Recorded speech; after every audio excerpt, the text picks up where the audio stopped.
Entonces, les decía que este es lo que se podría llamar un retrato humorístico, perdón, serio, ¿no es cierto? No tiene ningún elemento humorístico. En cambio, esto, digamos, es sobre la base del anterior, digamos, es lo que llamaríamos básicamente una parodia, ¿no es cierto?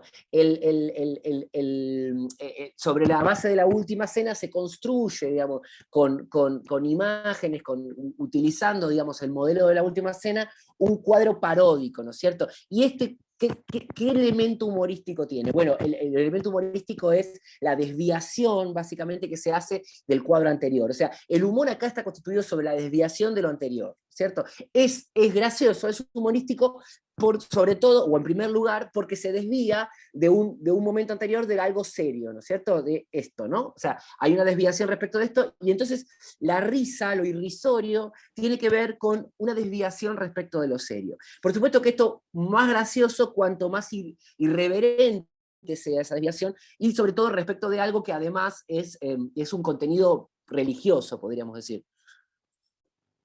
O sea, no solamente es un cuadro serio, que nosotros llamamos un cuadro de contenido religioso, y por supuesto hay, digamos, en el humor algo de la irreverencia que permite, digamos, que alguien digamos, que esté preparado para ver esto y que no se ofenda porque es, por ejemplo, porque es cristiano y le ofende ver algo así, pueda reírse con esta última cena zombie, ¿no es cierto?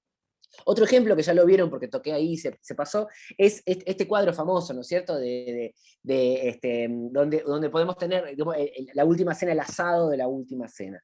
Y que es, digamos, de vuelta una desviación del anterior, pero con algunos componentes diferentes, ¿no es cierto? Con algunos íconos diferentes, ¿no es cierto? Ahí Judas es el que tiene la remera de Talleres, ¿no? Y hay una serie de elementos, digamos, que lo ubican, digamos, o sea, de vuelta a la desviación respecto de lo serio es lo que le da su carácter gracioso, es lo que hace que este cuadro de risa. Pero además la serie, digamos, de elementos que aparecen ahí, sobre todo, digamos, en este caso, digamos, a diferencia de la última cena zombie, donde aparece, digamos, el desvío centralmente es zombies con la figura de Jesús, no tienen nada que ver, digamos, son universos diferentes. Acá también hay algo del universo diferente, pero, digamos, pero que tiene más que ver con lo que uno llamaría lo popular, ¿no? Una cultura popular. La cultura popular, además de la ciudad de Córdoba, ¿no es cierto? Específicamente de lo que uno podría llamar el cordobesismo, ¿no es cierto? El asado, ¿no? El asado en tabla, el asado con vino en damajuana, con la lata de ahí de Córdoba en el medio de la mesa, ¿no es cierto? Pero la composición obviamente remite, digamos, al cuadro de Leonardo da Vinci. Entonces, en estos dos casos tenemos lo que uno podría llamar, digamos, una parodia que es, básicamente, digamos, es uno de los elementos, digamos, del humorismo. Esa parodia, ¿qué es una parodia? Una parodia es básicamente un texto gracioso, humorístico, que lo que hace es tomar elementos de un texto base, ¿no es cierto?, que está escrito en serio, y desviarse de esos elementos. Pero además haciendo que ese texto base sea reconocible. O sea, para que la parodia funcione en este cuadro por ejemplo, el cuadro de la última cena zombie, yo tengo que reconocer el cuadro original, tengo que reconocer a qué se está parodiando. Porque, ¿qué pasa?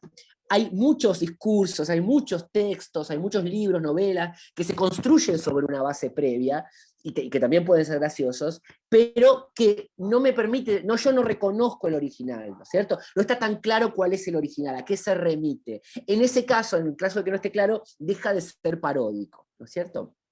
¿Por qué?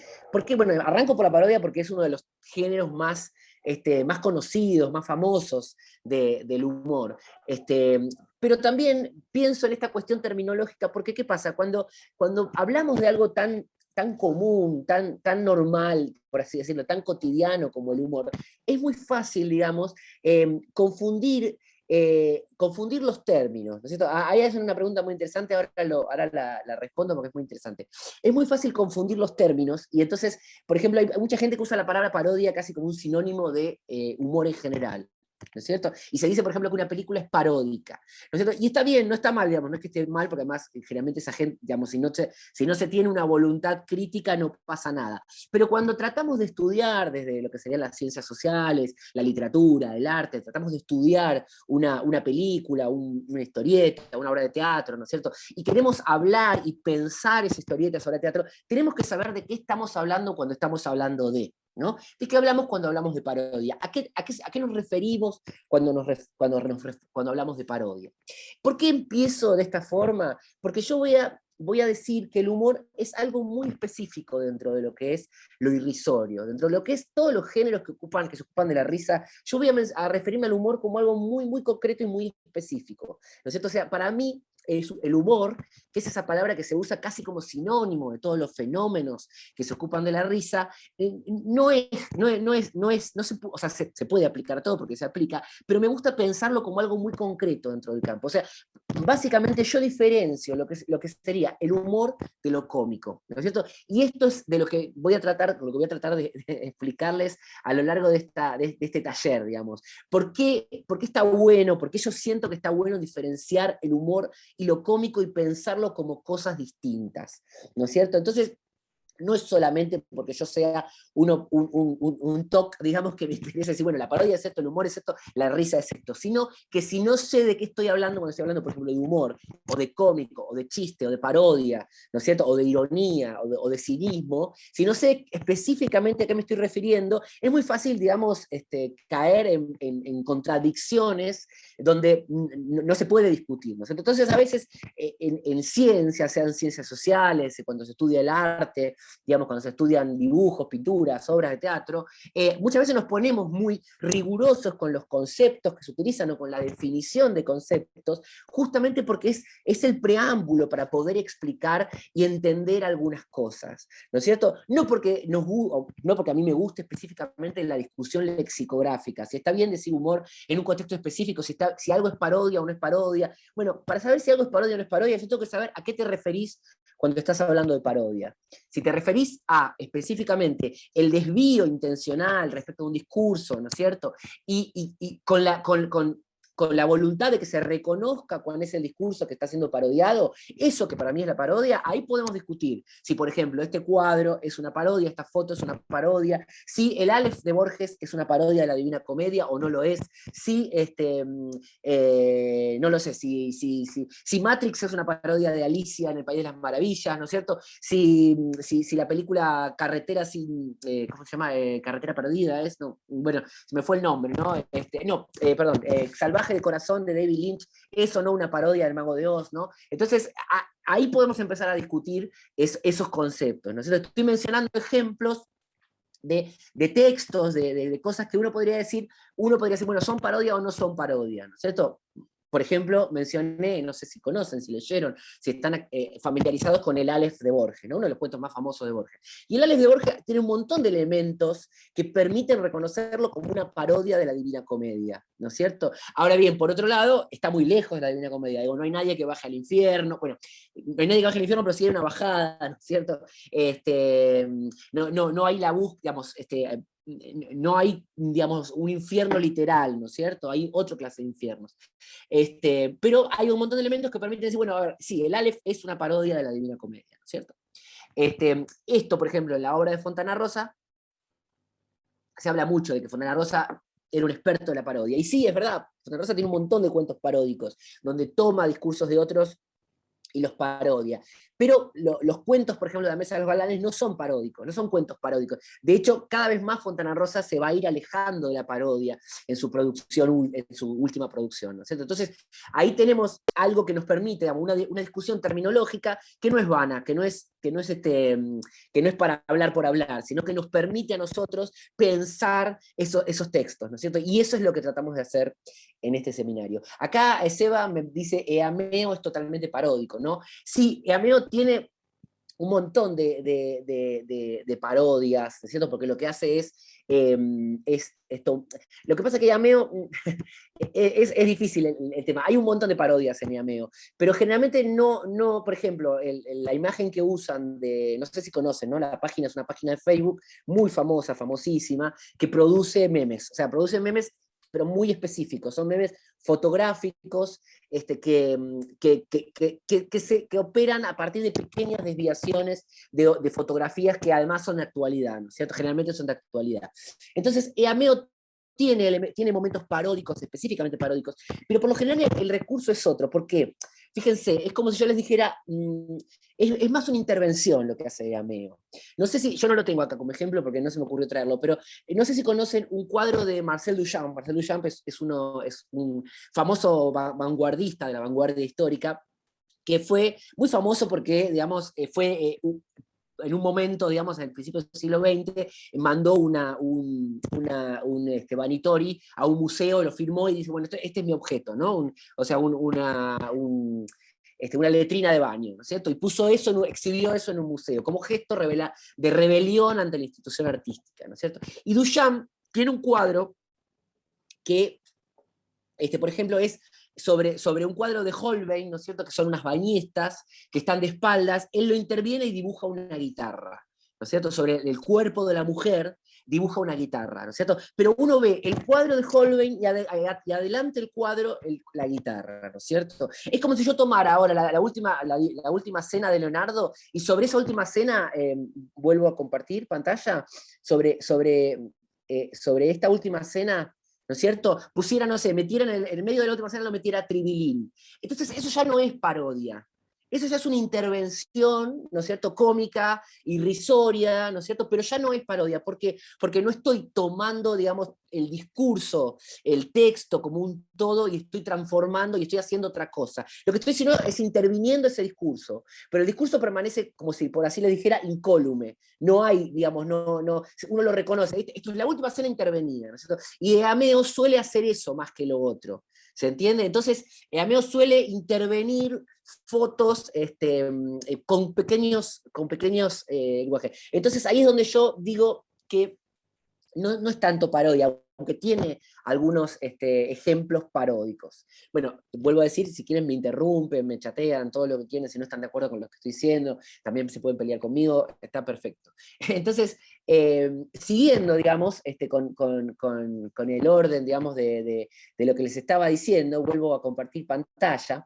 Bueno, entonces, vamos a poner otro ejemplo acá. Este es un ejemplo que roza, digamos, que algunos de ustedes podrán decirme, a ver, esto no es humor, ¿cierto? Esto no es cómico, o esto no da risa, ¿no es cierto? Y sin embargo, en esta intervención de Bansky, ¿no es cierto? En este collage de Bansky, hay elementos, hay operaciones que son propias de lo irrisorio. Entonces uno dice, no, pero esto no da risa, esto es tremendo lo que estoy viendo acá, ¿no? Es una denuncia social con un perfil político, ¿no? Pero yo pienso, obviamente depende de los ejemplos que uno tome, es la construcción de la risa que uno hace. Bueno, para mí esto es parte, digamos, del campo de los discursos que tienen que ver con la risa. Por supuesto no da risa, es tremendo, es amargo, pero hay un montón de viñetas de Quino que tampoco dan risa. Vamos a ver algunas más adelante, ¿no?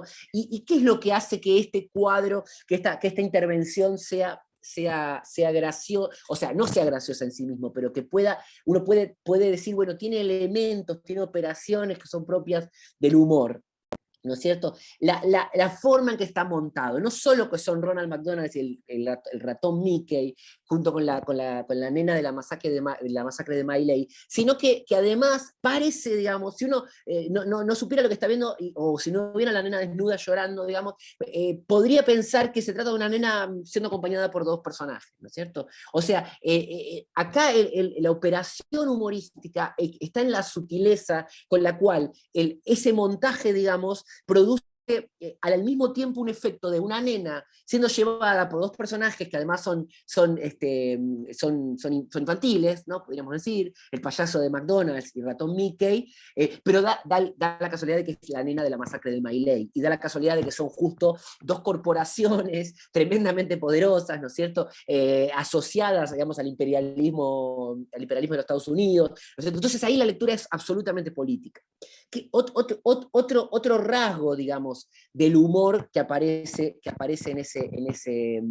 en esa intervención de Bansky. Otro rasgo, la instantaneidad, que es algo que vamos a ver, que tiene que ver justamente con la risa. La risa opera por instantaneidad. ¿Qué significa esto? Significa que cuando me hacen un chiste, digamos, ese chiste es instantáneo. Yo instantáneamente entiendo un montón de cosas, que si yo las desguazo, digamos, lo voy recomponiendo, todo lo que voy entendiendo, destruyo el chiste. Por eso el chiste se rompe si se explica. Se rompe si se explica porque es lenta la explicación, ¿no es cierto? O sea, aquel que no entendió el chiste y tardíamente puede decir, ah, sí, qué gracioso, ¿no?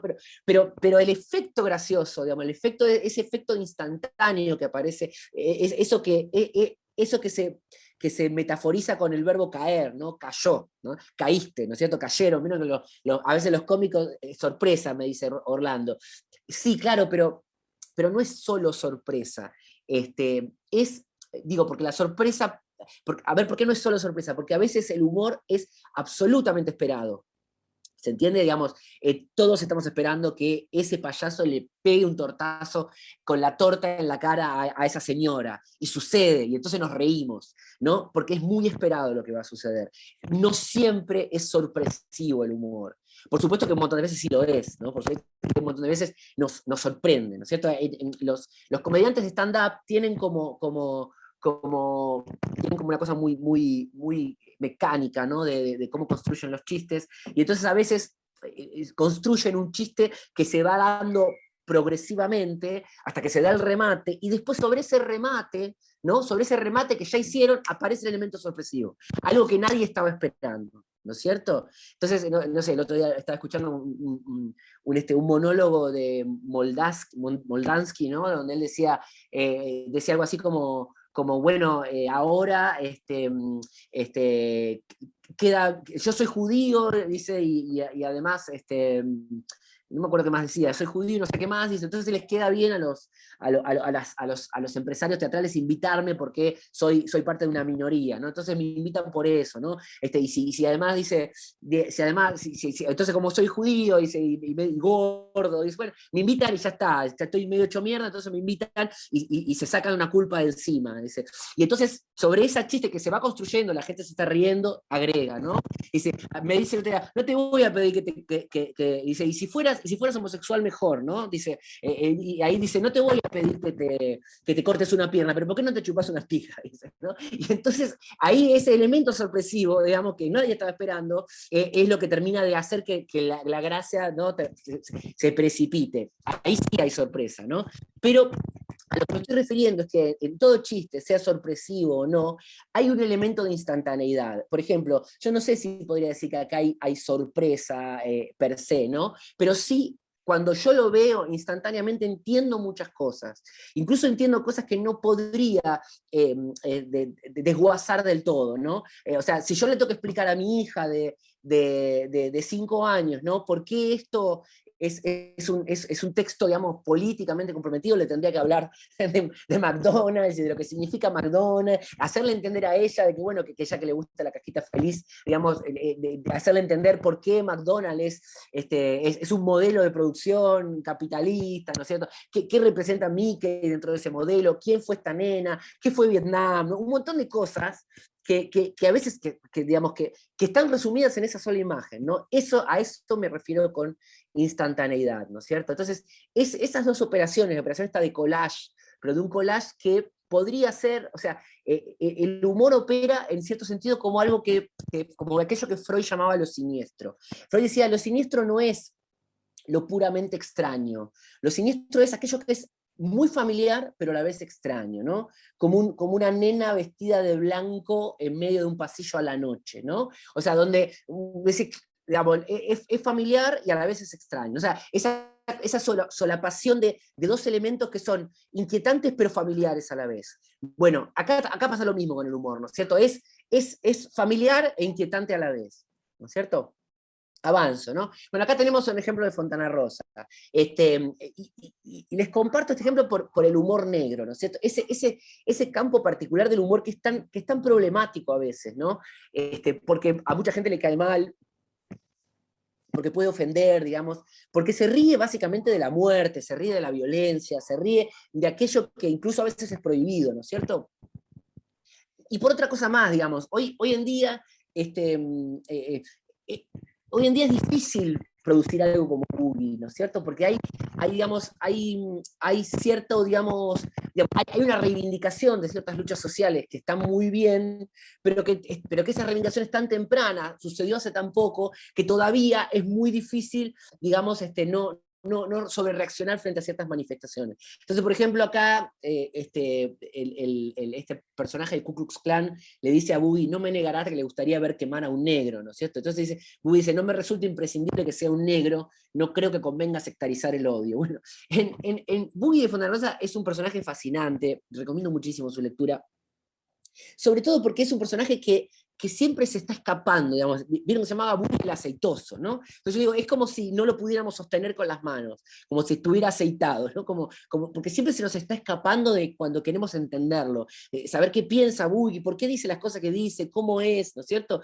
O sea, no lo podemos comprender nunca del todo a ese personaje. E incluso, digamos, hay un punto en donde no solo es incomprensible, sino hasta donde uno puede decir, bueno, entonces, sí, Boogie es racista y odia a los negros, pero en ese punto no va a decir, Boogie es racista y odia a los negros, Boogie te dice, no me resulta imprescindible que sea un negro, puedo quemar a cualquier persona, ¿no es cierto? O sea, siempre va más allá, ¿no es cierto?, de aquello que estamos esperando de un racista, por ejemplo, ¿no es cierto?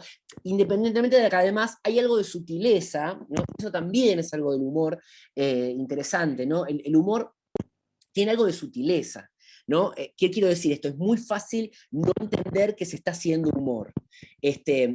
Ameo es un ejemplo claro. Muchas veces uno tiene que ir a los comentarios para entender por qué eso tendría que dar risa, ¿no? O sea, uno no lo entiende, y solo lo entiende cuando lee los comentarios, porque es muy sutil lo que se está mostrando, ¿no es cierto?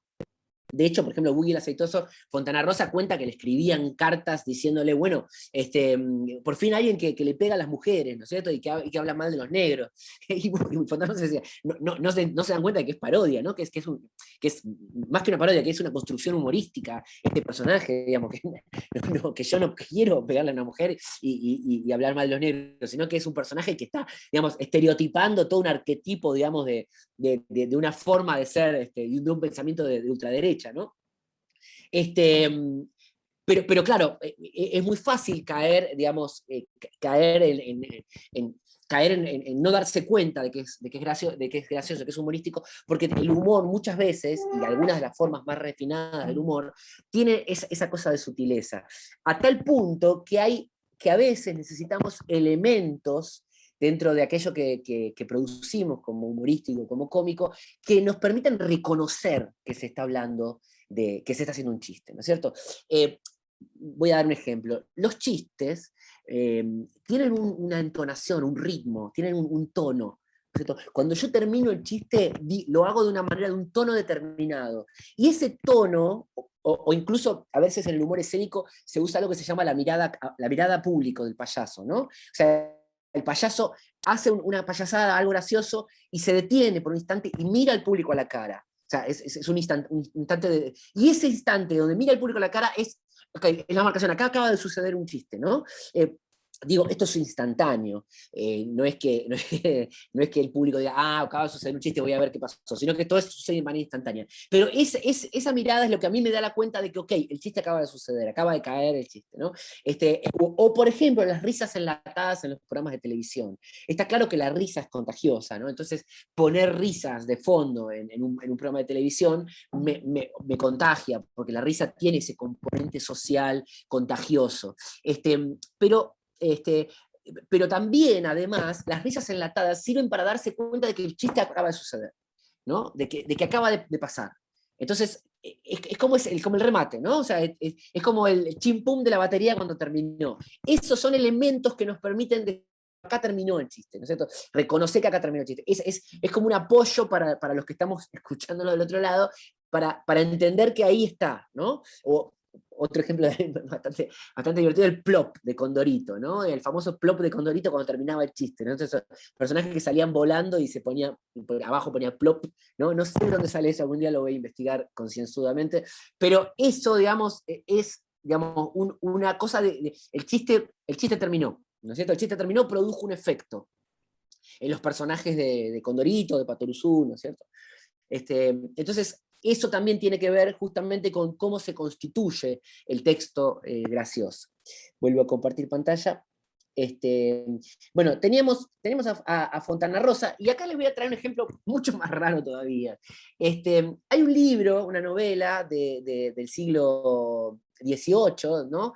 Publicada en 1759 entre 1759 y 1767, que se llama Vida y opiniones del caballero Tristram Shandy, de Lawrence Sterne, un inglés, ¿no es cierto? Y es una novela completamente humorística, ¿no es cierto? Pero de un humorismo sumamente moderno. O sea, sumamente moderno me refiero si quieren, para poner un ejemplo argentino, es un humor de Capusotto, ¿no? Un humor de Capusotto en el siglo XVIII, imagínense. No es exclusivo, digamos, hay muchos humores de Capusotto antes también. Pero ¿qué quiero decir? Es algo completamente eh, disruptivo esa novela. Y no solamente es disruptiva por lo que cuenta, por lo graciosa que es, por todo por la construcción, sino porque cada tanto aparecen elementos como este cuadro negro, ¿no? Uno está leyendo la novela y de repente aparece un cuadrado negro. Entonces dice, ¿y qué hace este cuadrado negro acá? ¿No? Entonces es un chiste, pero un chiste incomprensible, ¿no es cierto? Entonces ahí me gusta a mí siempre citarlo, digamos, porque es como ese punto donde el humor es desestabilizador, ¿no es cierto? Hay un punto en donde el humor no se entiende, no se entiende, ¿no? O sea, como si el humorista buscara que no entendamos bien qué es lo que está haciendo, ¿no? Yo los invito a todos y a todas a ver una película, si ya no la vieron, si es que no es que ya la vieron, que se llama Man on the Moon, ¿no? Con Jim Carrey como protagonista, que es la vida de Andy Kaufman, ¿no? Que es un famoso comediante de los Estados Unidos. La película a mí me gusta la película, me parece que está muy bien. Y después hay un documental en Netflix que habla de cómo Jim Carrey actuó en esa película, que también es una rareza, ¿no? El documental, y es una rareza de Jim Carrey. Pero la película está muy bien, pero más allá de eso, lo que me interesa hay un momento de la película donde a Andy Kaufman, que era un humorista, ¿no? y hacía reír a montones de personas, lo invitan a dar una conferencia en una universidad de los Estados Unidos, y todo el público va dispuesto a reírse, ¿no es cierto? Entonces el tipo se para, digamos, enfrente del escenario y saca no sé qué libro, no sé si dijera Madame Bovary, y se pone a leer Madame Bovary. Toda la gente está esperando el chiste, y el chiste no llega. El tipo sigue leyendo, hasta que la gente se empieza a levantar y se empieza a ir.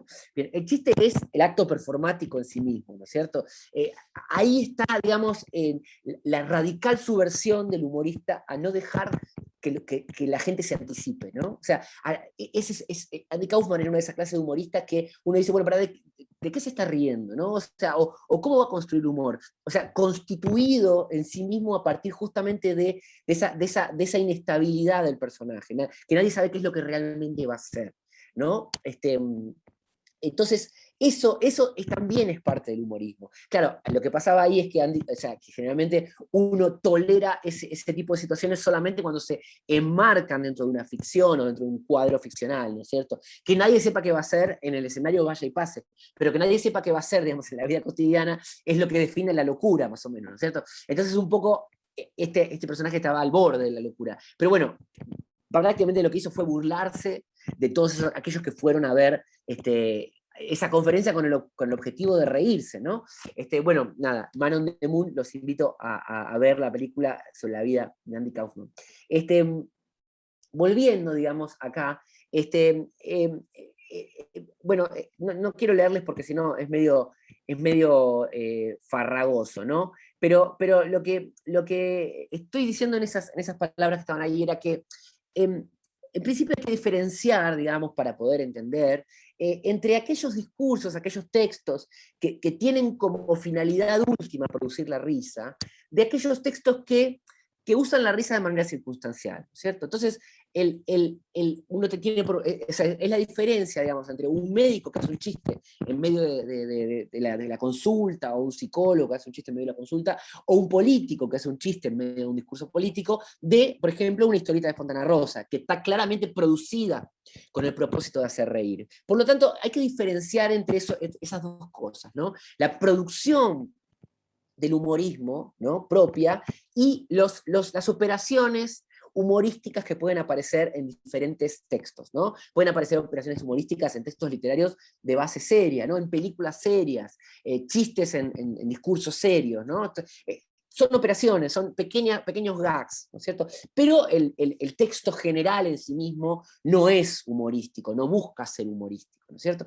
Entonces, esto es una cosa, y la operación, digamos, es una cosa, y, digamos, y cuando se hace un texto humorístico es otra. A esto segundo es a lo que justamente antes yo le llamaba los humoristas, un campo específico, un oficio que tiene que estar relacionado al hacer reír, ¿no? O sea, existe un oficio en la actualidad de los que hacen reír, ¿no? O sea, el oficio del humorismo. Es un oficio que es antiguo, es antiquísimo, ¿no es cierto?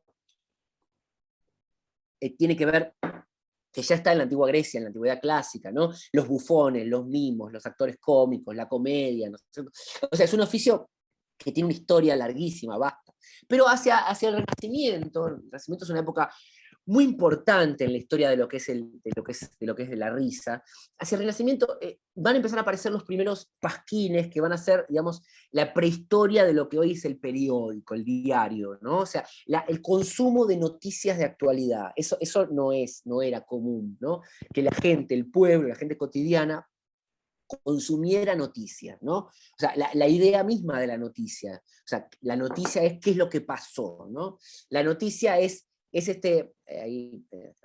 la noticia es, digamos, es básicamente, digamos, un, un tipo de material que no existía como tal antes, digamos, de esta aparición. Y junto con esos pasquines, con esas noticias, con ese periódico, se va a desarrollar también, digamos, un oficio del humorista asociado a eso, ¿no? Lo que llamamos el humor de actualidad, la contratapa del diario, ¿cierto? O sea, el humor va a aparecer como la sombra de esa noticia, ¿no? Como la sombra graciosa de esa noticia que se emite de manera seria, ¿no es cierto? Entonces, y desde ese entonces, desde ese momento, el humor va a ser un campo, digamos, un texto fundamental dentro de un diario escrito de forma seria, ¿no es cierto? Entonces, es interesante ver la evolución de la risa, ¿no? Por supuesto que siguen existiendo los roles escénicos del humor, ¿no? El payaso, los actores graciosos, ¿no? Los contadores de chistes, ¿no? Los animadores de fiestas, pero aparece esta novedad, ¿no? Del humor de actualidad, ¿no? Que obviamente después se va a pasar a la televisión, al cine, ¿no? Y en la actualidad, no, por supuesto, ameo, ¿no es cierto? La página de Facebook que construye memes, o el meme en sí mismo como un género muy interesante, ¿no? De estudiar, porque es un género de una inmediatez que es pasmosa, ¿no? O sea, pasa la noticia y a los 2 minutos hay memes circulando sobre eso, ¿no? Pero bueno, este tipo de humor, ¿no es cierto? Tiene esa historia, ¿no? Arranca ahí en el Renacimiento. Pero lo interesante es esa diferenciación, en principio, y luego otra diferenciación, que es la que se puede hacer entre la producción humorística, ¿no? Cuando yo digamos, escribo un texto para hacer reír, y lo que es el humor como un aparato de lectura de la realidad, ¿no es cierto? ¿Qué significa esto? Significa que yo puedo escribir un texto para hacer reír, puedo decir un chiste, puedo producir una obra de teatro graciosa, ¿no? Y eso es una cosa, pero después yo puedo ir caminando por la calle y puedo ver una señora que se cae enfrente mío y eso me puede dar un ataque de risa, ¿no es cierto? Y eso no es que esa señora se cayó para hacerme reír a mí, sino que lo que estoy haciendo yo ahí es tomando la realidad de manera graciosa, ¿no? Entonces ahí el humor aparece como un aparato de lectura, ¿no es cierto?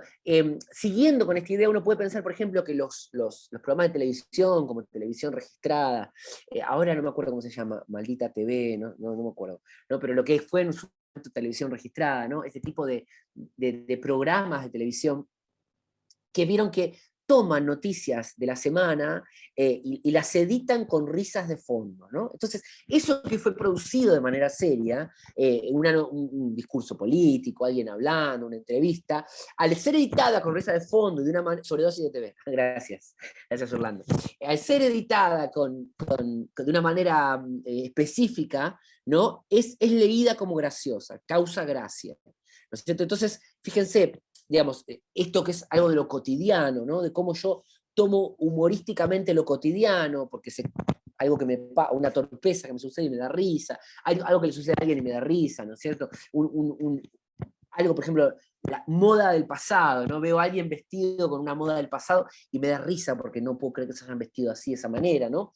Claramente eso no fue producido para dar risa, fue producido de manera seria, pero eso que fue producido de manera seria, yo, a su vez, lo puedo leer como gracioso, ¿no? Entonces, esta diferenciación a mí me parece bastante interesante, ¿no? Entre la producción humorística en sí mismo y la lectura de la realidad humorísticamente, ¿no? El humor, lo cómico, la risa, como un aparato de lectura de lo cotidiano. Cuando Freud habla sobre el humor en Chiste y su relación con lo inconsciente, en realidad, por lo general, el chiste no, porque el chiste es una especie bastante particular, pero por lo general se refiere a esto segundo, ¿no? A cómo me río de la realidad, ¿no es cierto? Lo interesante es diferenciar estos dos campos para poder entender que son cosas diferentes, aunque por supuesto se solapan, ¿no es cierto? Por supuesto, digamos, que yo tomo de aquello que me da risa en la realidad, busco provocarlo en un texto humorístico, ¿no es cierto? Y a su vez, un texto que circula como humorístico, si alguien en la realidad hace eso mismo, me va a dar gracia, ¿no? O sea, estos dos universos, digamos, el humor como producción social y el humor como aparato de lectura, se retroalimentan, por supuesto, mutuamente, ¿no es cierto? Participan de los mismos elementos. Bien, vuelvo, ya saben que me pueden interrumpir cuando quieran. Bueno, esto es lo que acabo de decir.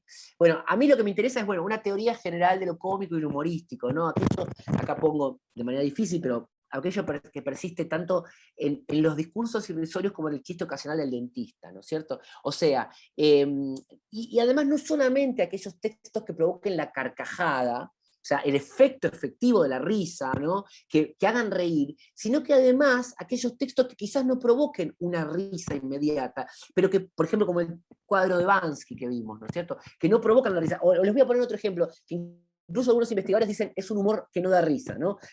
Macanudo de Liniers, ¿no es cierto? Uno podría decir, bueno, Liniers está dentro del campo del humorismo, pero no da risa generalmente, no me hace reír, no son chistes los de Liniers, ¿no? Entonces, se habla de un humor serio, de un humor que no da risa.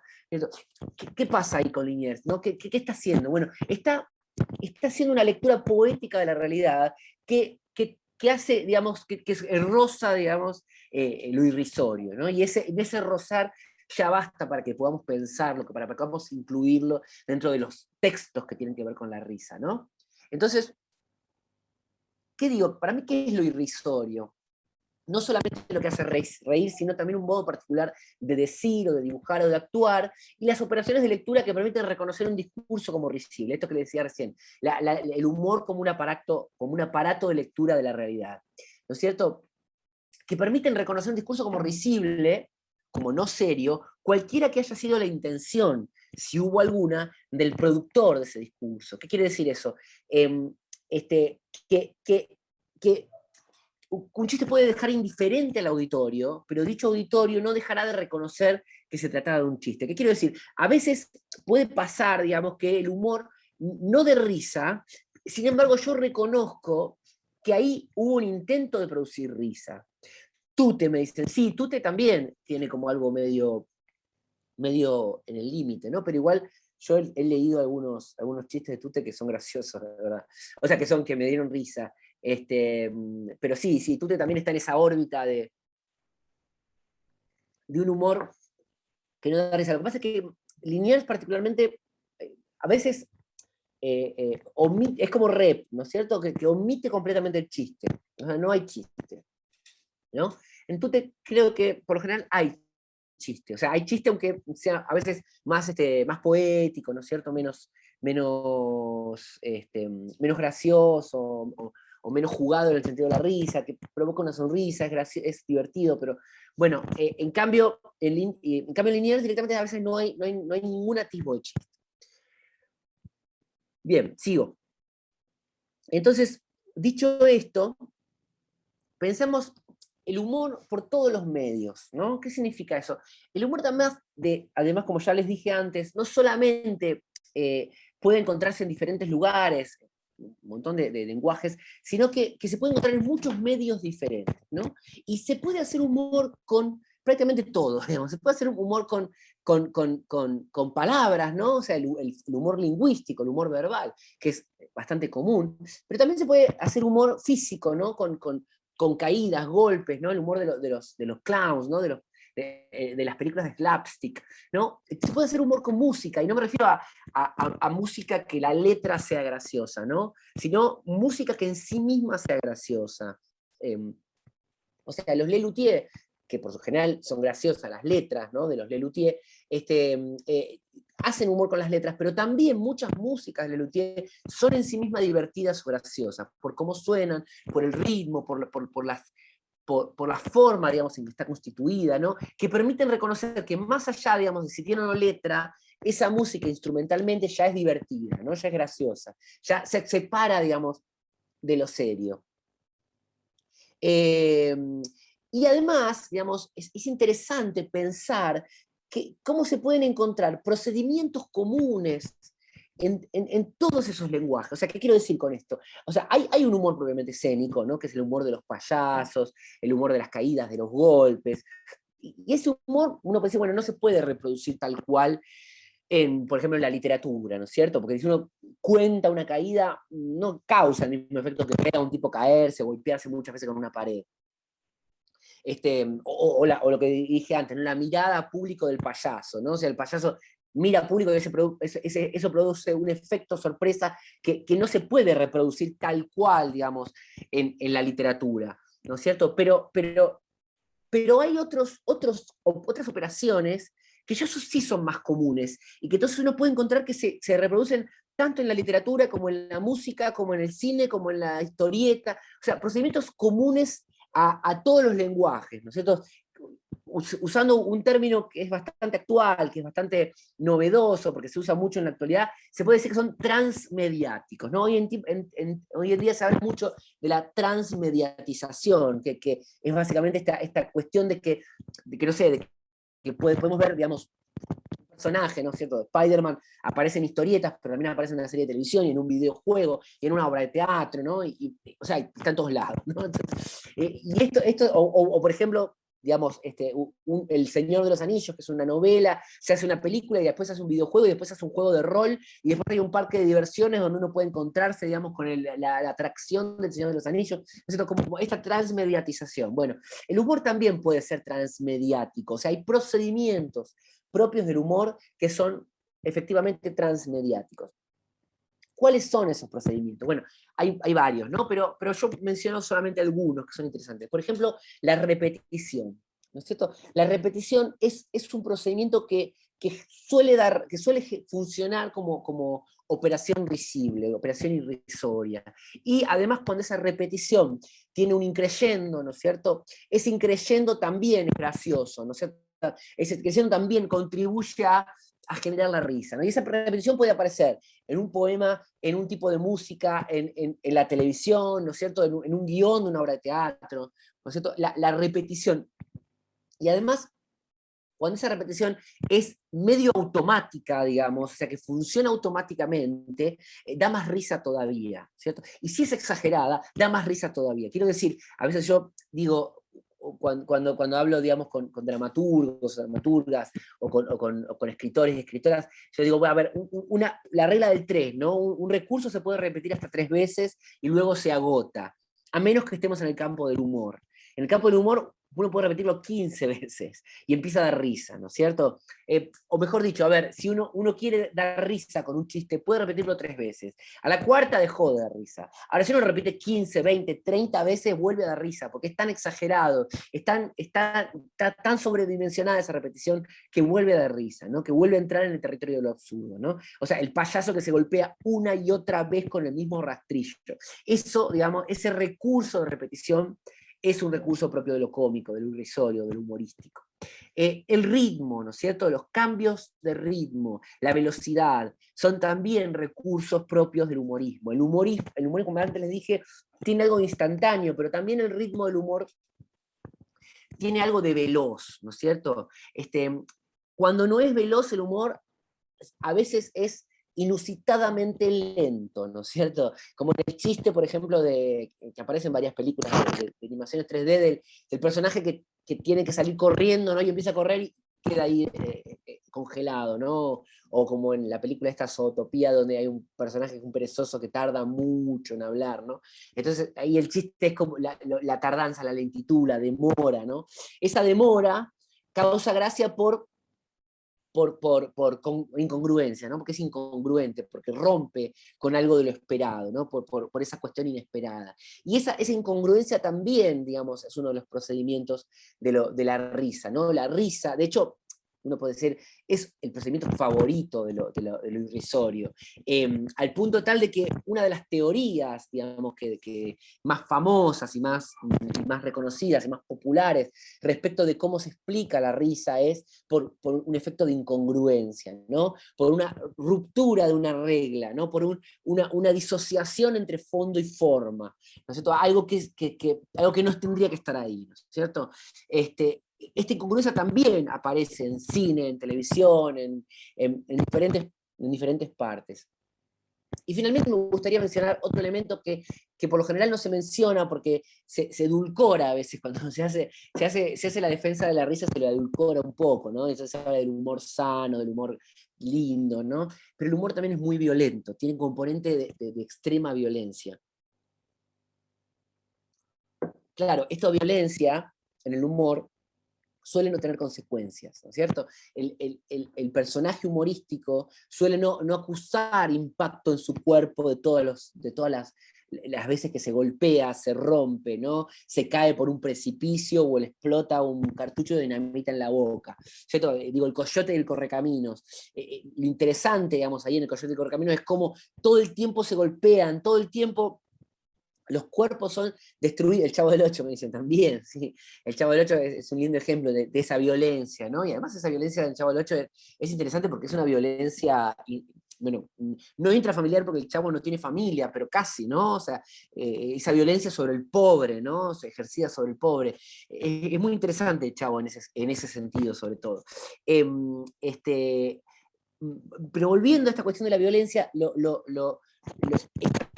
cuerpos que se rompen, Tom y Jerry, ¿no? Se golpean una y otra vez, pero que no les pasa nada, que siguen como si nada, ¿no? Eso también, ¿no? Es parte, digamos, del humorístico. De hecho, acá yo tengo un ejemplo de una viñeta, ¿no? De Mortadelo y Filemón, ¿no es cierto? Esta violencia excesiva, ¿no? De partes de brazos que se rompen, de gente que se hace un nudo con el brazo, un tipo que es aplastado, ¿no? Todo esto, digamos, es también parte, digamos, del territorio del humorístico. Ya Aristóteles, ¿no? Cuando habla sobre el humor en la poética, ¿no? O sea, el primer libro, digamos, donde aparece, digamos, una teoría del humor específicamente expresada, es en la poética. También aparece algo en Platón, anterior a Aristóteles, pero, digamos, la poética es interesante porque es el primer libro de teoría literaria que tenemos, expresado como tal. Y no sé si saben la historia, pero es bastante conocida, pero al principio de la poética de Aristóteles dice, bueno, que se va a ocupar, digamos, de hablar de la tragedia, ¿no? Y que va a hacer una descripción de la tragedia, de cómo se construye, de qué es, qué sé yo. Entonces dice, bueno, ahora nos vamos a ocupar de la tragedia, luego nos ocuparemos de la comedia. ¿no es cierto? Y este ocuparse de la comedia no aparece en la poética de Aristóteles. Esa segunda parte de la poética está perdida, no la tenemos, no llegó hasta nosotros.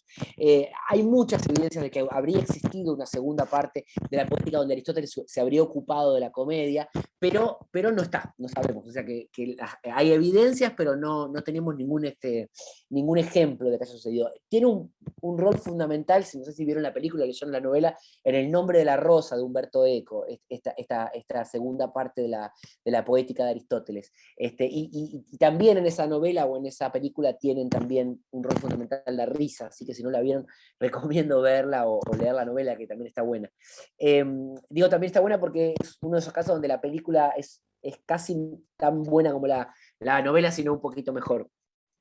Entonces, les estaba diciendo que ya en la poética Aristóteles dice, el humor es lo feo sin dolor, ¿no?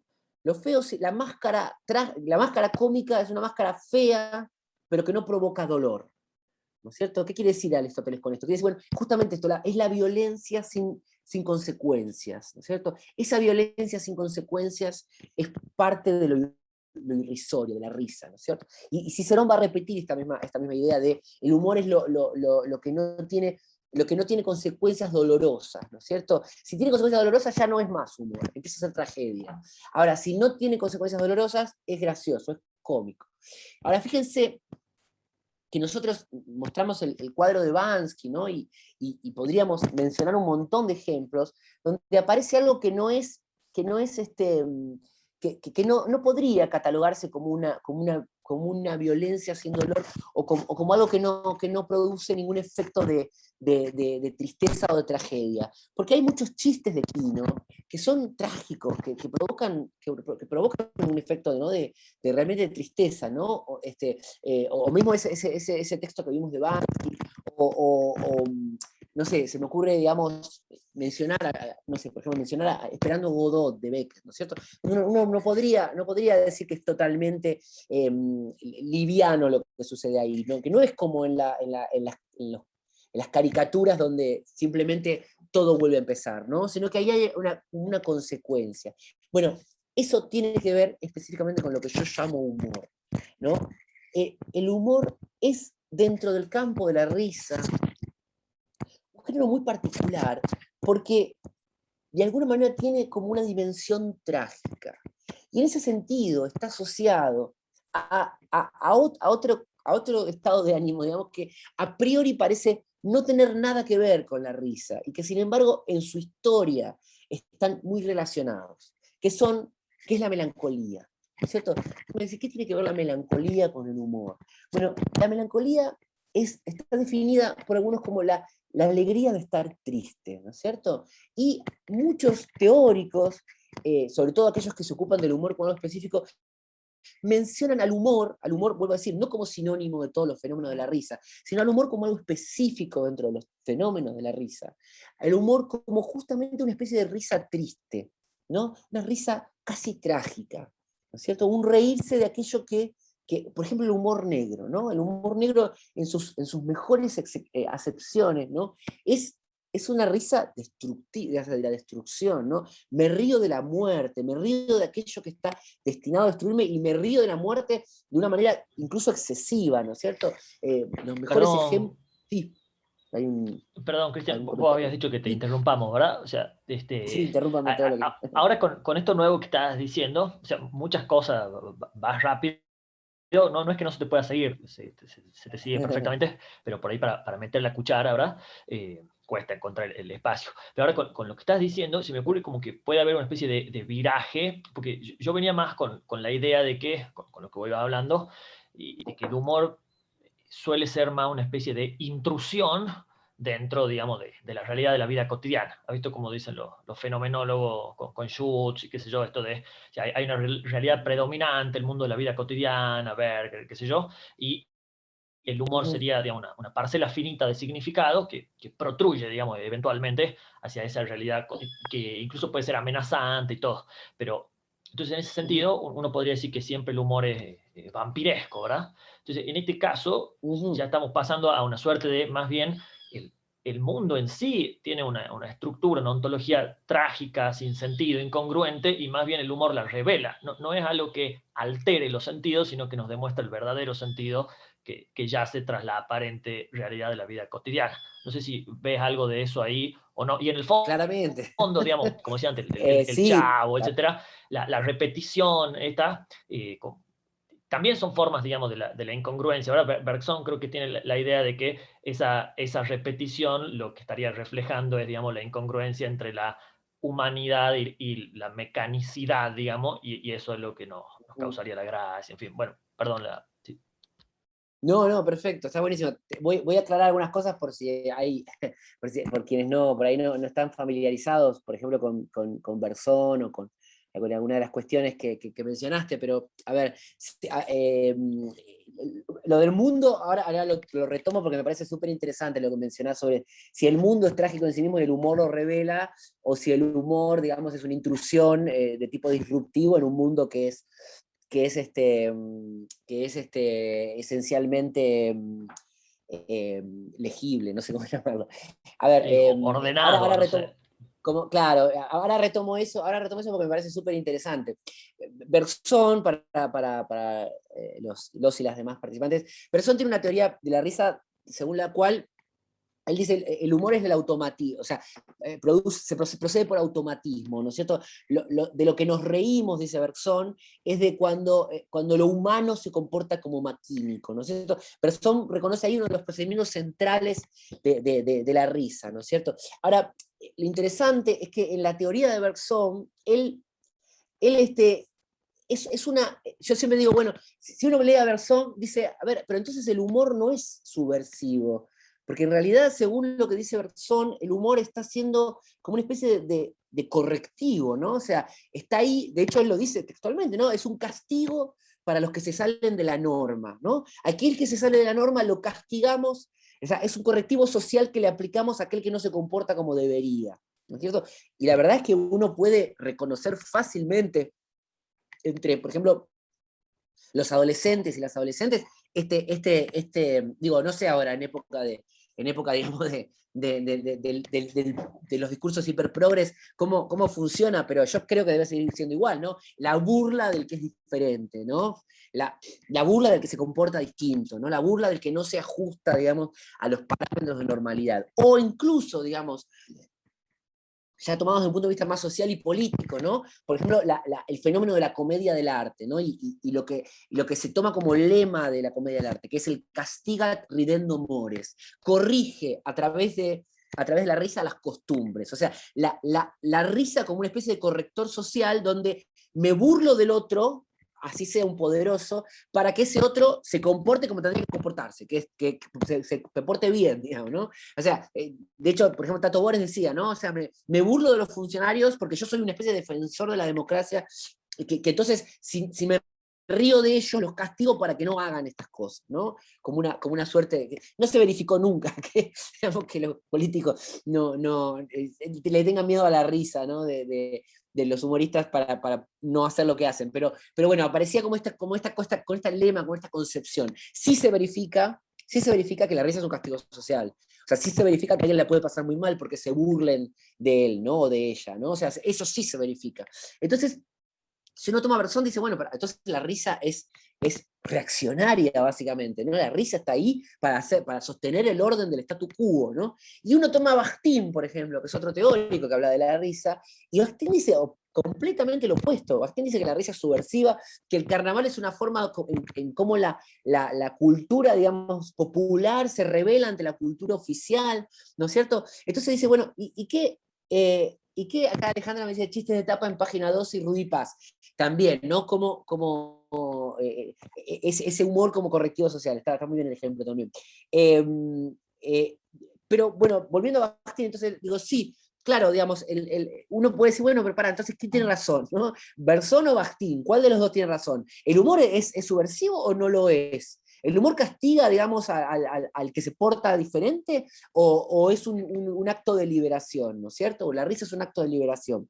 Bueno, yo creo que los dos tienen en parte razón y en parte están equivocados, ¿no es cierto? Esto lo retomamos el sábado, porque hoy no creo que ya nos dé el tiempo, pero los dos tienen razón y los dos están equivocados. ¿Por qué? Porque sí, efectivamente, hay un modo de la risa que yo asocio a lo que yo llamo lo cómico, que tiene que ver con, para tomar tu intervención, Seba, con pensar que el mundo es un lugar que podría estar bien, digamos, pero que está mal por aquellos que lo desvían de ese estar bien, ¿cierto? Y entonces hay una normalidad que debe prevalecer, y el cómico, en esa normalidad que debe prevalecer, trata de imponerse haciendo chistes, ¿no? Haciendo chistes que denuncien de alguna manera aquello que se sale de la norma, ¿no? Aquello que no está bien.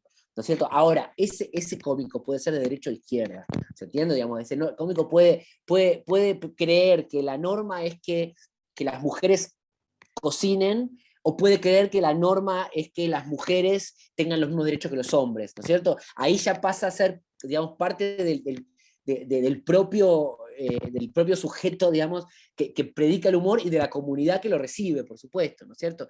Tenía un amigo estandapero cordobés que era hiper kirchnerista, ¿no? Yo le decía, además, antes de que ganara Macri, entonces él decía, yo decía, es el único humorista político que yo conozco que va a favor, ¿no es cierto? O sea, porque era súper kirchnerista y hablaba bien de, ¿no? Y claro, iba en contra de la Sota, creo que estaba en ese momento, o sea, hasta el 2015. No, de la Sota, sí, de la Sota, de la Sota. Entonces, claro, él atacaba al gobierno cordobés, ¿no? Pero el hiperkirchnerista. Claro, me decía, a veces me invitan a fiestas y caigo en contextos donde me odian, o sea, donde no puedo hacer reír a nadie desde este humor. Porque claro, necesito una comunidad que acuerde conmigo previamente. No van a acordar conmigo a partir de la risa, no voy a hacer reír a nadie, digamos, no voy a hacer reír a un macrista burlándome de Macri, ni a un kirchnerista burlándome de Cristina.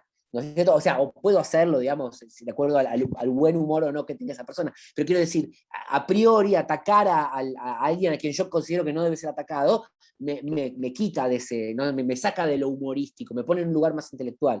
Entonces, entonces quiero decir, a ver, entonces, según Bersón, sí, el humor es un correctivo social, y está bien eso que dice Bersón, pero yo creo que, perdón, el humor no, la risa es un correctivo social, pero yo pienso que eso aplica más que nada a lo cómico y no a lo humorístico. El cómico cree de alguna manera que el mundo es un lugar estable, ¿no? De normas, ¿no? Un lugar que no es caótico, que puede, digamos, comprenderse, ¿no? Y entonces trata de traer o sea, de usar su discurso para volver a esa normalidad. En ese sentido, el humorismo es, como vos decías, Seba, a partir de esto, destructor. El humorismo considera que el mundo es este lugar caótico, que el humor revela. Ahora, yo puedo decir, el humor revela, digamos, el humor revela la tragedia del mundo, o el humor la construye. Ahí ya nos metemos en un dilema filosófico que está buenísimo, pero que tiene que ver con juicios acerca no del humor en sí mismo, sino de la composición de la totalidad de lo existente, ¿no? Que está buenísimo, me encanta la cosa, pero, digamos, si nos atenemos específicamente a la risa, a lo irrisorio, y a este campo, uno puede decir, el humorista es un pesimista radical, ¿no? El humor es parte de una especie de pesimismo radical.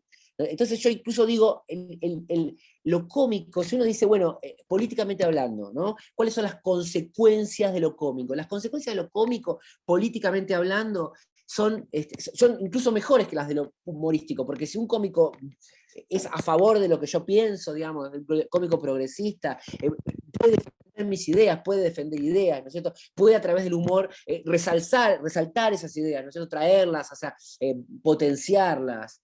Ahora bien, hay algo para mí súper necesario del humor que es puramente destructor, ¿no? Y es este evidenciar, digamos, que en el fondo el mundo es un lugar imperfecto, ¿no es cierto? Y que en el fondo, como decías vos, Eva, el mundo es un lugar caótico, que en el fondo el mundo es un lugar inestable, y que en el fondo todos nuestros esfuerzos por hacer desde el mundo un lugar cognoscible, digamos, un lugar amable, un lugar no violento, en el fondo van a caer en saco roto. Ahora, y esto es lo más interesante de todo, en ese sentido también el humor es profundamente subversivo. este humor como lo entiendo yo. ¿Por qué es profundamente subversivo? Esto lo dice Freud. Dice, ¿por qué es profundamente subversivo? Porque a diferencia de lo cómico, el humor se ríe de aquello que está destinado a destruirlo, ¿no? O sea, el humor se ríe, por ejemplo, de la muerte propia, ¿no? O sea, pero no niega la muerte, no dice no me voy a morir, o hay un paraíso, ¿no? Y al que voy a ir. Dice, yo me voy a morir, me van a matar, me van a torturar, todo va a estar mal, pero me río de eso. Y eso es lo profundamente subversivo, que es algo, un sujeto moderno, una subjetividad moderna. Yo no sé digamos, si había una escisión semejante, digamos, en subjetividades previas a la del Renacimiento, pero sí sé que el sujeto moderno tiene esta capacidad de distanciarse de sí mismo, ¿no? De quebrarse respecto de sí mismo. Y esta capacidad nace en un momento muy específico, que es, como ya les dije, el Renacimiento, que es, por ejemplo, esto está en la obra de Shakespeare, ¿no? Y ese momento justamente donde aparece la palabra humor, ¿no? Y con esto termino, porque ya no me va a quedar tiempo para que puedan ustedes intervenir, porque decía antes, el humor está asociado a la melancolía. ¿En qué sentido? En este sentido, la palabra humor tiene que ver con la teoría de los humores de la antigüedad clásica. ¿Qué era la teoría de los humores? Era la idea de que en el cuerpo había unos ciertos humores, unos ciertos fluidos corporales, y que de acuerdo a la mayor o menor persistencia de esos fluidos en el cuerpo propio, era el carácter que uno tenía, ¿no es cierto? Entonces, esos fluidos eran la sangre, la flema, la bilis y la bilis negra. De esos cuatro, la bilis negra es la única que parece que no existe, o sea, que la medicina moderna no reconoce como nada, ¿no? Los otros tres sí, la flema existe, la sangre existe, la bilis normal existe. La bilis negra es un invento, digamos, poético de la medicina griega. Y ¿cómo se dice bilis negra en griego? Melancolía. O sea, melancolía es textualmente, literalmente, bilis negra. Y por eso se asocia a ese estado de ánimo, porque el melancólico era el que tenía en el cuerpo un exceso de bilis negra, ¿no es cierto? Ahora, hay un texto que se le atribuye a Aristóteles, pero que los estudiosos modernos dicen que no es de él, que es la Carta Séptima de Aristóteles, donde Aristóteles dice que los hombres de genio, los mejores poetas, los mejores héroes, los mejores guerreros, son melancólicos, tienen una propensión a la melancolía, ¿no? Entonces se dice que el genio es naturalmente melancólico. Esta idea del melancólico, el melancólico genial, digamos, el melancólico creativo, va a atravesar, digamos, toda la Edad Media, va a llegar al Renacimiento, y el Renacimiento se va a ir transformando. ¿Quieren saber quién es un personaje melancólico y que por eso bebe sangre para curarse la melancolía? Drácula, ¿no? O sea, Drácula, el vampiro en general, ¿no? Un personaje que está constantemente asediado por una melancolía, ¿no? Vital, y justamente, digamos, la contraposición a la bilis es la sangre, entonces, a la bilis negra, perdón, es la sangre. Entonces, el vampiro necesita beber sangre para curarse de su melancolía. Obviamente es una construcción poética, pero lo interesante, digamos, es que este término humor, que está asociado a los humores corporales, en el Renacimiento va a perder ese significado y va a empezar a tener el significado asociado al campo de la risa, ¿no es cierto? Que hasta entonces no tenía. Entonces, hoy en día, por ejemplo, en castellano, humor significa dos cosas: estado de ánimo y lo que tiene que ver con la risa, ¿no? Hacer reír, lo que tiene que ver con hacer reír. Entonces, ese estado de ánimo viene de la teoría de los griegos. Lo que tiene que ver con la risa es lo novedoso, lo que aparece. Y eso aparece en el Renacimiento. Y es entonces cuando aparece esta forma nueva, novedosa, que tiene que ver con esta especie de tragedia lúdica, de risa triste, de alegría de estar triste o de tristeza de estar contento, ¿no? Bueno, si les parece, esta primera parte del taller yo la corto acá para que ustedes puedan hablar, decirme, intervenir, incluso opinar, les gustó o no les gustó, lo que ustedes quieran. Me gustaría escucharles, o que puedan escribir algo en el chat si no se animan.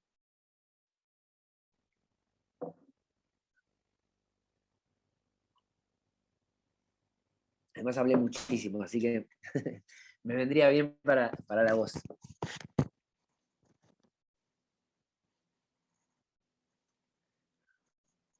Bueno, ¿alguien se anima? Si no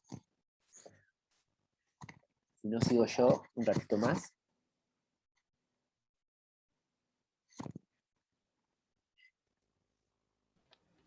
yo apenas una tontera, digamos, realmente una tontera, que con esto de humor tragedia me ha hecho acordar algo que he leído hace mucho.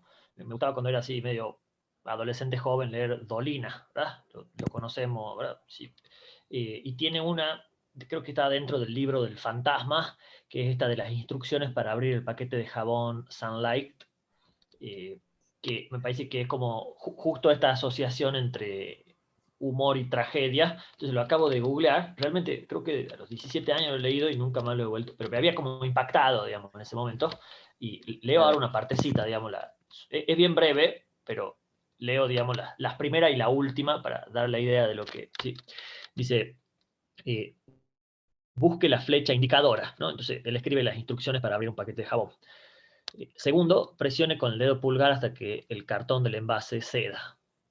Tercero, disimule, soy un joven escritor que no tiene otra ocasión de conectarse con las muchedumbres. Usted finja que sigue abriendo este estúpido paquete y yo le diré algunas verdades.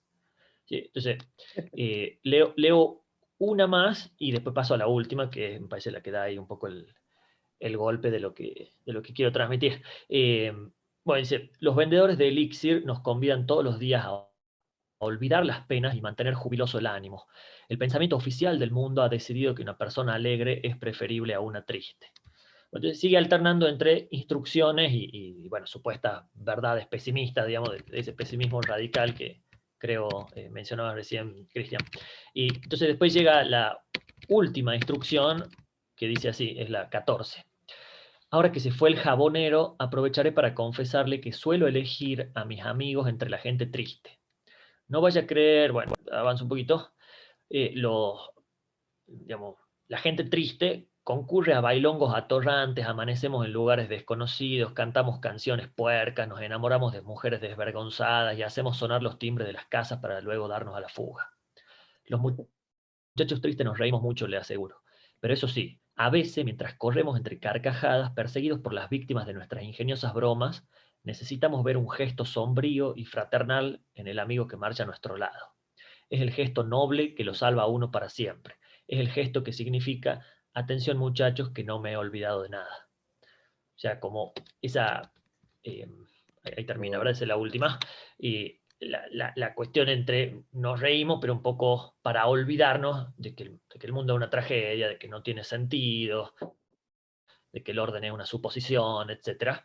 Parece que, bueno, obviamente los problemas, digamos, filosóficos, el truco que tienen es que no tienen respuesta, ¿verdad? Esto de si el humor desencaja o revela algo que está desencajado, no tiene solución, es una tensión, digamos, para poder hablar, ¿sí? Que me parece que abre un panorama y eso. Totalmente, muy interesante el texto de Dolina, no me acordaba de ese texto. Sí, bueno, ahí está, ¿no? O sea, está enunciado el lugar, digamos, que tiene ahí ese pesimismo, ¿no? Y bueno, y esta que dice Dolina de, bueno, hacemos todo para olvidarnos justamente o sea, a mí me gusta ahí la inversión que hace Dolina, ¿no? Donde de repente lo positivo es estar triste, ¿no? Donde lo que sale a la luz, digamos, es que lo mejor es estar triste, ¿no es cierto? Además, hay un punto en donde lo triste, la tristeza, digamos, incluso como género literario, está también emparentada con lo humorístico, con el humor. A mí hay un escritor que es a la vez tristísimo y muy gracioso, que es Chekhov, ¿no? O sea, y no me refiero al Chekhov dramaturgo, sino al Chekhov cuentista, ¿no? O sea, de Chekhov debo haber leído los cuentos más tristes del universo y a la vez los más graciosos, ¿cierto? Acá hay una intervención que dice, una consulta mucho más general, esa clasificación del humor que haces, la distinción con lo cómico, ¿es original tuyo o de dónde la sacas? La distinción entre cómico y humorístico así tan tajantemente y como dos campos, qué sé yo, es mía, pero no tiene una historia, digamos, no es, o sea, no es que yo soy el primero que dice yo diferencio con humor y cómico y no lo saqué de ningún lado, no. Por ejemplo, Freud diferencia entre el humor y lo cómico. Pirandello se ocupa un rato largo, acá Lali dice que se tiene que retirar, la saludo, nos vemos el sábado. Se ocupa un rato largo de diferenciar, digamos, entre lo cómico general y lo que él llama el humorismo, ¿no es cierto? O sea, son todos hay una larga tradición de la diferenciación entre el humor. De hecho, Berzón también habla del humor en su texto sobre la risa.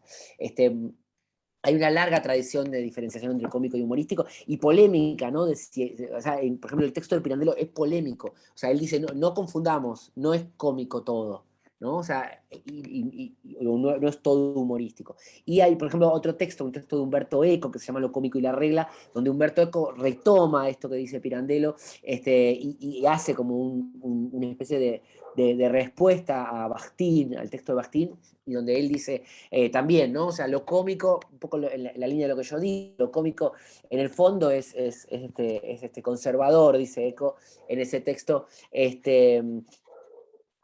pero lo cómico en el fondo es conservador, pero habría dentro de la risa o dentro de lo cómico en general un campo particular que no es tan conservador, que se permite mofarse de la regla o mofarse de la regla en sí mismo, que es justamente el humor, ¿no?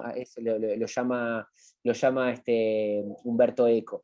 Entonces no es mía sola, sino que tiene una historia. Yo lo que hago es, dentro de esa historia, intervenir y decir, bueno, yo pienso esto, ¿no? Que es lo que vengo a decir acá. A mí lo que me parece interesante es, más que nada, es como pensar los extremos, ¿no? O sea, pensar ciertos fenómenos como, por ejemplo, ciertas películas, ciertas obras de teatro, que están justo en el límite de lo que uno podría decir, esto es triste o esto es gracioso, ¿no? Por ejemplo, las películas de Wes Anderson, ¿no? Que además son medio infantilizadas, ¿no? O sea, donde uno no sabe bien si se tiene que reír o llorar, ¿no? Hola, Tati. Ya estamos terminando, Tati, pero bueno, no pasa nada. Podés sumarte ahora al final. Les estaba diciendo que entonces las películas de Wes Anderson, por ejemplo, se me fueron todas. Viaje a Darjeeling, Gran Hotel Budapest, La Isla de los Perros. Hay una de una familia que no recuerdo el nombre, pero que es una de las primeras muy interesantes, también tienen este carácter. Vida Acuática, son todas películas que están como en el límite entre lo triste y lo gracioso, ¿no? Dan risa y también son películas de profunda melancolía, ¿no? Entonces yo digo, bueno, esos fenómenos, ¿cómo se analizan? ¿Qué se ve ahí? ¿No es cierto? O por ejemplo, más famosos, los hermanos Coen, ¿no? No todo el cine de los hermanos Coen, pero algunas películas de los hermanos Coen que están también en el borde, digamos, entre lo trágico, el humor negro, la risa. Fargo, Los Excéntricos tenemos, gracias, esa película estaba queriéndome referirme. Sí, Fargo claramente tiene ese carácter, ¿no? O sea, es una cosa como medio melanco, pero a la vez graciosa, ¿no? Entonces, a mí ese fenómeno me interesa pensar, ¿no? O sea, los fenómenos de aquello que no, digamos, porque el chiste clásico, el chiste digamos, con un mecanismo más o menos clásico, está claro, ¿no? Esto es un chiste, está claro, esto es comedia, pero ¿qué pasa con esos espacios, digamos, esos espacios donde aparece lo lúdico junto con lo trágico, ¿no es cierto? Y además que incluso nos permiten pensar fenómenos culturales nuestros. Por ejemplo, la obra de Capusotto, ¿no? Que a mí me parece que dentro del humor argentino es lo más interesante que ha pasado en los últimos 20 años. Donde se escapa por todos lados Capusotto, y ese escaparse por todos lados es interesante. Hay un texto que se llama La sonrisa de Perón es como la de mamá, que es un texto que son varios teóricos, Horacio González y un par más, que tratan de dar cuenta desde la teoría de la obra de Capusotto. Y cuando uno lo lee, es inevitable decir, no, pero Capusotto no es esto, se escapa, no lo pueden agarrar, ¿no? Entonces, a mí ese no lo pueden agarrar me parece que es interesante, digamos, porque me parece que justamente ahí hace hincapié el humorista, ¿no? En esa imposibilidad de agarrarlo, ¿no? O sea, yo digo, a veces digo, el humorista es aquel de que no sabemos en verdad qué es lo que quiere realmente, ¿no? Cuáles son sus verdaderas intenciones. Incluso en lo que es la comedia escénica, ¿no? ya voy a volver sobre esto el sábado, pero están el dúo clásico, ¿no? El payaso Augusto y el Carablanca, donde no sé si saben, pero el Augusto es el que rompe las reglas y el Carablanca es el que trata de sostenerlas, ¿no? Y hay un tercero que es el excéntrico, ¿no? Y nadie sabe bien qué está haciendo ahí, qué quiere, qué piensa, ¿no? Es Harpo de los Marx, ¿no? O sea, es ese tercero que, o sea, que es inquietante, profundamente inquietante, porque no se sabe bien qué piensa, si es violento, si es bueno, si es malo, o sea, es a la vez profundamente infantil y a la vez profundamente sexual, ¿no? Entonces, ese personaje es el humorista, ¿no? O sea, ese que no sabemos cómo meterlo en el esquema de clasificación. Y por eso me interesa cómo hacer esta división, ¿no? Entre el humor y lo cómico. Bueno, acá dice Sergio, también debo irme, muchas gracias. Acá sí, Lynch también tiene algo de eso, aunque habría que pensarlo, pero sí tiene mucho de inquietante. Pasa que Lynch participa más de lo siniestro, ¿no? De algo que es medio terrorífico. Pero sí, uno a veces le da risa la obra de Lynch. Kafka también, ¿no es cierto? Bueno, entonces ya son 7:30, que era el horario que más o menos estaba establecido para el fin del taller. Si tienen alguna pregunta no tengo ningún problema, si no, si quieren, nos encontramos el sábado y seguimos hablando de estas cuestiones, y volvemos sobre este tema, y tratamos de ahondar un poco más y de meternos más con el humor escénico y con algo de la historia del humor. Disculpa, yo tengo una pregunta así como mucho más terrenal. Dale. Vos hablas de que el hombre entró, ¿no? Y Kaufman, ¿no? Que leyó la obra y nadie entendió que era humor y nadie se rió y digamos, y si el público, que es tu audiencia, no reconoce el humor, ¿es humor? O sea, porque, ¿no? O sea, eso me pasa porque pasa mucho con el teatro cuando es un teatro que por ahí los teatreros hacemos y que el público no lo termina de entender. Y vos decís, ¿y a quién le estás hablando? O sea, si estás haciendo humor y no lo termina de entender, el que lo tiene que entender que está sentado ahí, eso como que me rondaba. ¿En qué punto te das cuenta que por ahí fue un acto de rebeldía, pero si no le encuentra el humor el que lo tendría que encontrar, eso ¿no? No sé, como reflexión. No, está muy bien lo que decís. A ver, el que le encuentra el humor es el que ve la película. O sea, Claro. eh, Cuando te cuentan la anécdota que pasó, después lo... Claro. Digamos, yo lo mencioné justamente porque es eso, ¿no? Como un gesto de rebeldía en sí mismo, pero no, claramente, digamos, el público ahí no vio ningún acto humorístico, se fue de la sala. Bien. Vio O sea, un acto de rebeldía. Bien. O sea, el que se ríe o el que se puede reír eventualmente es el que está de afuera y dice, mirá este tipo, qué hijo de puta, ¿no? O sea, se paró en un escenario y leyó durante 3 horas seguidas, ¿no es cierto? O sea, tuvo el tupé hasta de hacer eso. También, sí, bueno, sí, el humor se agota si no te lo entienden, entendería yo, ¿no? O sea, claro, el a ver, humor si no... es re interesante tu pregunta, porque yo antes decía, el humor tiene como componentes de mucha sutileza, en donde puede no ser comprendido. Y sí. la pregunta es si hay ahí humor o no, bueno, ahí hay producción y no recepción, ¿se entiende? Yo después voy a decir, lo digo el sábado, pero lo adelanto ahora, que hay un componente dialéctico, incluso esto que yo menciono del humor y lo cómico, por el cual uno puede hacer humor y el público entenderlo como cómico, y generalmente así sucede, digamos, finalmente el humorista termina siendo reducido a lo cómico como base, ¿no es cierto? Cuando no es, digamos, reducido a lo serio, como pasaba a Fontana Rosa, que no le entendían que Boogie era un personaje, digamos, gracioso, y creían que estaba hablando en serio cuando decía que le pegaba a las mujeres, claro. ¿no? Y que no agarraban como la ironía.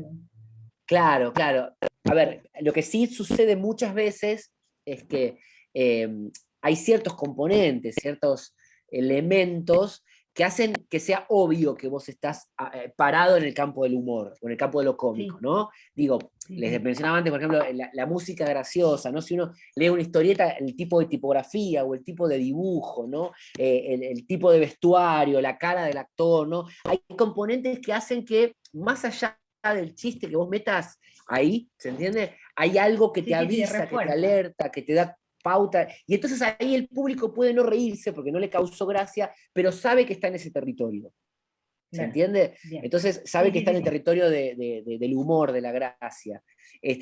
Claro, lo que pasa es que hay algunos humoristas que hacen el efecto contrario, que es, no quieren que el humor sea extremadamente sutil. Yo antes mencionaba el ejemplo de Ameo. Es muy bueno el ejemplo, porque uno va a Ameo, y si uno no sabe que Ameo es una página de producción humorística, muchas veces los memes de Ameo no habría ninguna forma de acceso, porque no hay ningún elemento en la foto que, sin leer los comentarios y sin saber que viene de Ameo, me permitan a mí darme cuenta que eso es un chiste. Ahora, Claro. cuando yo sé que es de Ameo, empiezo a buscar el chiste. Claro. Y cuando leo los comentarios o sé lo que pasó en la actualidad, ahí me doy cuenta. Claro. ¿Se entiende? Perfecto. Sí, sí, sí, Entonces, el contexto, digamos. Sí. claro, sí, el contexto. Claramente, digamos, que el contexto que puede ser, digamos, desde quién enuncia, o sea, que, a ver, pasa mucho, digamos, hay humoristas que salen al escenario y la gente se está riendo, ¿no? Sí. Incluso había una publicidad antigua que se burlaba de eso, había un payaso, no sé si recuerdan una publicidad que había un payaso en una mesa de un circo que decía, me pasas el agua, y todo el mundo se pasaba a reír, ¿no? Porque el tipo no podía no hacer reír, ¿no? Entonces, eso, digamos, o sea, ¿quién habla? ¿No? Eso ya es una parte. ¿A dónde estoy yendo? ¿Qué estoy yendo a ver? ¿No es cierto? Y después, estos elementos, el ritmo, ¿no? El remate, el tono de voz, en el caso de una historieta, la tipografía, ¿no? Todos esos elementos que me avisan a mí, ok, estamos entrando en el territorio del humorístico, de lo cómico. Se viene el chiste, ¿no? Se viene el gag. Después, bueno, se puede entender o no, puede causar gracia o no, pero ahí, digamos, uno entiende que ya está en ese territorio. Tati, sí se está grabando la clase, después, en todo caso, ahí le pregunto a la producción, a Cecilia, en dónde se puede acceder a la clase. Yo no tengo ningún problema, digamos, que la puedan ver a posteriori. Bueno, si les parece bien, nos vemos el sábado, si no hay más preguntas. Gracias por estar ahí. Y bueno, nos vemos el sábado.